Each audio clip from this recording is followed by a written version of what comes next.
সরবরাহ কমায় কুষ্টিয়ার বাজারে সব ধরনের মাছের দাম বেড়েছে। কেজিতে বিক্রি হচ্ছে 20 থেকে 30 টাকা বাড়তি দামে। বিস্তারিত জানাতে কুষ্টিয়ার পৌর মাছ বাজার থেকে যুক্ত আছেন সহকর্মী মেজবাহ উদ্দিন পলাশ। পলাশ, জানাবেন বাজারে মাছের সরবরাহ কমার কারণ কি, আর কোন মাছ কেমন দরে বিক্রি হচ্ছে?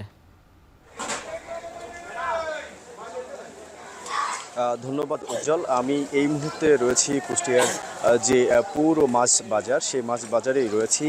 এখানে বিভিন্ন জেলা থেকে কিন্তু যে মাছ চাষিরা তারা কিন্তু এখানে এই বাজারে কিন্তু মাছ বিক্রয় করতে আসেন, এবং আজকে আমরা দেখেছি যে বাজারে যে মাছের সরবরাহ কম থাকার কারণেই কিন্তু দাম কিন্তু বেড়েছে 20 থেকে 30 টাকা, এবং এই সব ধরনের মাছের কিন্তু এই দাম যে বৃদ্ধির যে বিষয়টি সেটি আসলে এই বাজারে আজকে লক্ষ্য করেছি। এবং আমি সকাল থেকে ঘুরেছি এই বাজারে। এখানে ব্যবসায়ীরা আসলে বলছেন যে বাজারে সরবরাহ কম থাকায় এবং এবং যে মাছের এই সময়টায় যে মাছ ডিম ছাড়ে, এবং ডিম ছাড়ার কারণেই যে মাছ ধরেন না চাষিরা, তারা কিন্তু এই সময় না ধরার কারণে কিন্তু একটি আসলে এতে কিন্তু মাছের যে যে যে সরবরাহ সেটি কিন্তু সেখানে কিন্তু প্রভাব পড়ে।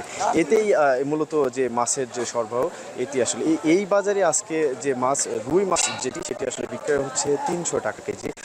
তেলাপোয়া যে মাছটা সেটি আসলে বিক্রয় হচ্ছে এই বাজারে 170 টাকা।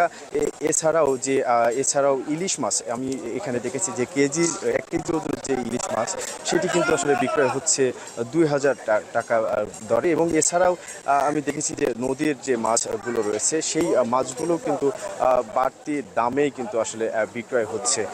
এছাড়া আমি কথা বলেছি যে ক্রেতাদের সাথে, ক্রেতারা বলছেন যে যে যে সরবরাহ যে বিষয়টি তারা কিন্তু মানতে না। তারা বলছেন যে এই সময়টাতে সরবরাহ যে বিষয়টি সেটি আসলে সেটি আমরা এরকম বিষয়টি তারা মানতে চান না, এবং তারা বলছেন যে এক প্রকার যে ব্যবসায়ীরা তারা কিন্তু এই যে মাছের দামের যে একটি সিন্ডিকেট তারা আসলে করছেন বলে তারা দাবি করছেন। এবং তবে আমি ব্যবসায়ীদের সাথে কথা বলেছি, ব্যবসায়ীরা বলছেন যে তাদের যে বেশি দামে কিনলে কিন্তু বেশি দামে বিক্রয় করা হয়, এবং কম দামে কিনলে কিন্তু কম দামে তারা এই মাছগুলো বিক্রয় করেন।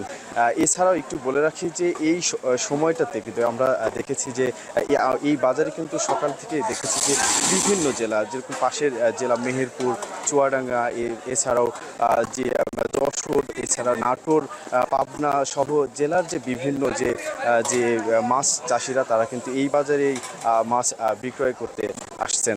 এই ছিল আমার কাছে কুষ্টিয়া থেকে উজ্জ্বল।